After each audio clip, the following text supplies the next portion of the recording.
자, 안녕하십니까. 저희 정해진 시간이 돼가지고 저희 강의 시작하도록 하겠습니다.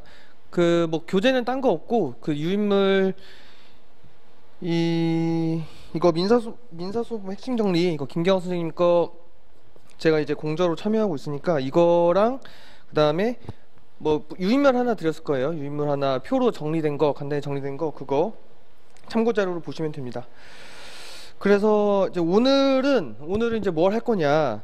이제 민사소송법 중에서 민사소송법에서 중요한 핵심 주제 몇 개를 골라가지고 그다음에 그 몇 개를 골라가지고 개관을 좀 하고 중요한 주제가 뭔가 정리하는 시간을 갖도록 하겠습니다. 그래서 시간을 뭐 제가 많이 뺏지는 않을 거예요. 오늘 제가 6시까지 잡아놓긴 했는데 쉬는 시간까지 포함해가지고 6시까지이기 때문에 시간을 제가 많이 뺏지는 않을 거고, 그리고 사실 이 짧은 4시간, 4시간 동안 민사소송법을 이제 정리한다는 건 사실상 불가능합니다. 그래서 불가능을 이제 가능으로 바꾸기는 어렵기 때문에 일단은 전반적으로 중요한 주제를 개관한다. 그래서 어떤 주제가 중요한지 맛을 보고 정리하는 이제 시간으로 생각을 해 주시면 되겠습니다. 그 다음에 연기와의 연계를 고려해가지고 1기 교재, 우리 민사소송법 핵심 정리 교재를 발췌해가지고 간단히 정리를 할 것이고, 제가 이제 모두의 이제 여기 계신 분들한테 어느 정도 좀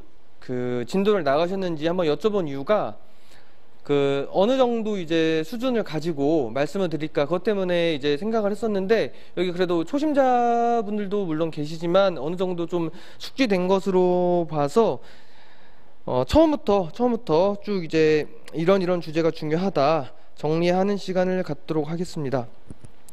그리고 이제 제가 가장 말씀드리고 싶은 게, 이 민사소송이 어려운 과목인 건 맞아요. 그러니까 제가 뭐 부끄러운 얘기지만 늘 강의에서 말씀드리는데, 저도 이제 수험법학을 몇 년도에 처음 접했는지 이제 잘 기억도 안 나는데 한 10년 된 것 같은데, 그때 이제 여러 가지 이제 법학 과목을 공부하면서 제일 어려웠던 게 저는 민사소송법이었어요. 민사소송법이 너무 어려워가지고 이건 도대체 무슨 말을 하는지 알 수가 없는 거예요. 이게 민법은 무슨 말을 하는지는 알 수는 있어요. 계약이 뭔지, 뭐 채권이 뭔지, 채무가 뭔지, 무슨 말인지 알아들을 수는 있는데 양이 너무 많고 깊이가 있어가지고 알면 알수록 어렵다. 이게 이제 민법의 느낌이었고, 민사소송법은 무슨 말인지를 알 수가 없는 거예요. 무슨 말인지를 알 수가 없어서 이게 굉장히 실무적인 과목인데, 실무적인 과목을 강학상 이 교과서로 읽다 보니까 이게 변론이 뭔지 뭐 기일이 뭔지 와닿지가 않으니까, 내가 뭐 기일에 직접 나가서 변론을 해본 적도 없고 증거를 제출해 본 적도 없는데 뭐 증거가 뭐고 증거 조사가 뭐고 이런 얘기를 하니까 이게 와닿지를 않으니까 이제 재미가 하나도 없고 너무 어려웠는데, 이제 지금 와서 제가 실무 나와가지고 일을 좀 해보니까 이제 와서 이해되는 것들이 굉장히 많았어요. 그만큼 이제 민사소송법은 실무적인 과목이고, 그다음에 실무를 해보고 나중에 돌아보면은 이해가 되는 과목이다. 그리고 심지어 재미가 있기도 합니다. 심지어 어느 순간 어느 경지에 오르면, 뭐 제가 어떤 경지에 올랐다는 걸 말씀드린 게 아니라 어느 수준으로 가게 되면 꽤 재미가 있고 이해되는 게 많기 때문에 절대로 이제 포기하지 마시고, 민사소송법은 끝까지 밀어붙이는 게 굉장히 중요한 과목입니다. 뭐 경영조직론, 뭐 노경 끝까지 다 밀어붙이는 게 중요한데, 민사소송법만큼은 처음에 어떤 허들을 넘는 게 굉장히 어려워요. 그래서 연기부터 뭐 제 과목을 들으라는 말이 아니라 저보다 더 훌륭한 선생님들도 계시고 하기 때문에 교수님이 강의를 들으던 뭐 교과서를 읽던 처음부터 끝까지 인내심을 가지고 쭉 독파를 한 다음에 계속 회독수를 늘려가면서 앞과 뒤를 연계하는 인내심 있는 학습을 해야지만 어느 정도 이제 민사소송법이 뭔지를 알아먹을 수가 있지, 그냥 앞에서부터 뭐 신의칙 좀 보고 재판권 좀 보다가 뭔 말인지 모르겠다, 재미없다, 못하겠다 하면은 이제 민사소송법은 영원히 정복할 수 없는 그런 과목이 되겠습니다. 그리고 또 민사소송법은 이 민사소송법만이 연계된 과목이 아니라 민법 지식도 필요하고요. 그 다음에 민사집행법상 이제 지식도 많이 필요하기 때문에 어느 정도 경제에 오르면 이해하기가 굉장히 어렵습니다. 그래서 절대 포기하지 마시고 좌절금지입니다. 민사소송법은 언젠가 이해되는 날이 오기 때문에 절대 좌절하지 마시고, 어렵다고 포기하시면은 정박할 수 없다. 다른 과목도 다 마찬가지지만 민사소송법에 대해서도 꼭 제가 당부 말씀을 드리겠습니다. 자, 뭐 잔소리 쓸데없는 말은 여기까지 하고 바로 이제 강의로 들어갈 텐데,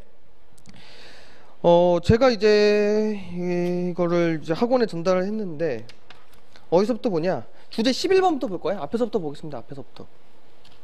주제 11번. 앞에는 지금 채권자 대위권부터 있는데, 여기 이 화면도 나오나요? 지금 어디? 녹화가 되나요? 제대로? 이게 꺼져 있는 것 같아가지고.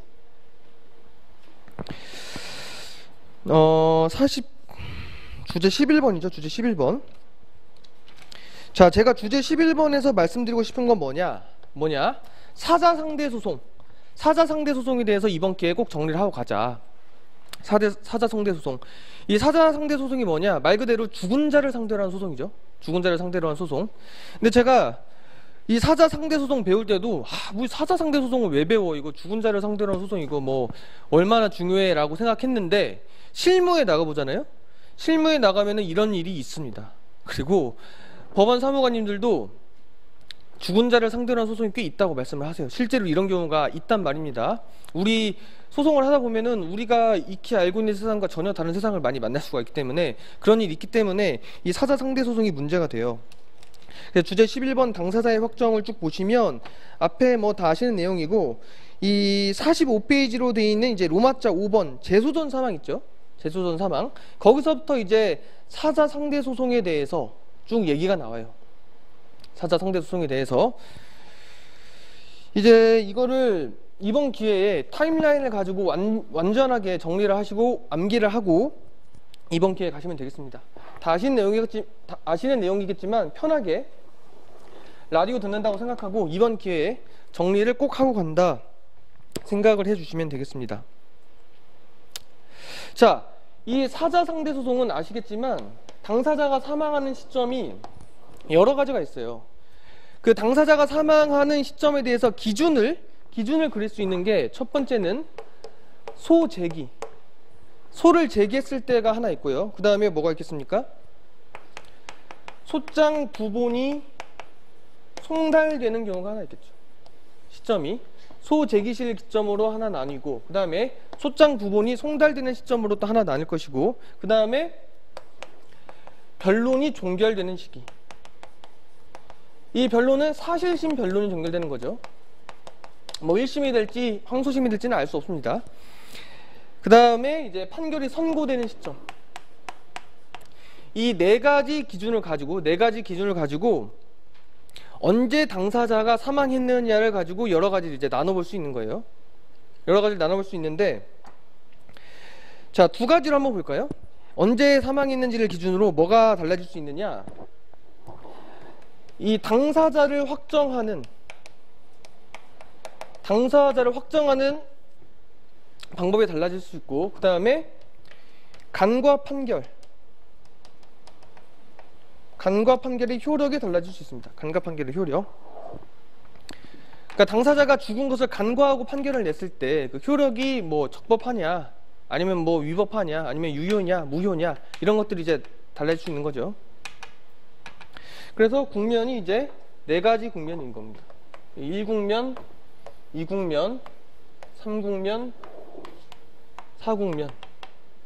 얘가 시험에 미친듯이 나와요. 미친듯이 나오고 아주 기초적이지만 이걸 제가 답안지를 받아보면 이걸 완벽하게 암기하고 이해해서 썼다는 답안을 찾기가 또 어려운 것도 사실이에요. 이거를 모르시는 분은 없을 거고, 사자상대소송 중요하다, 뭐 당사자를 어떻게 확정하는지, 간과 판결 효력이 어떤 건지 모르시는 분들은 없을 텐데, 이걸 또 시험에 내가지고 답안지를 받아보면은 너무 기초적임에도 불구하고 제대로 현출이 안 됐다는 인상을 받는 답안이 뭐 5할은 넘죠. 당연히 5할은 넘기 때문에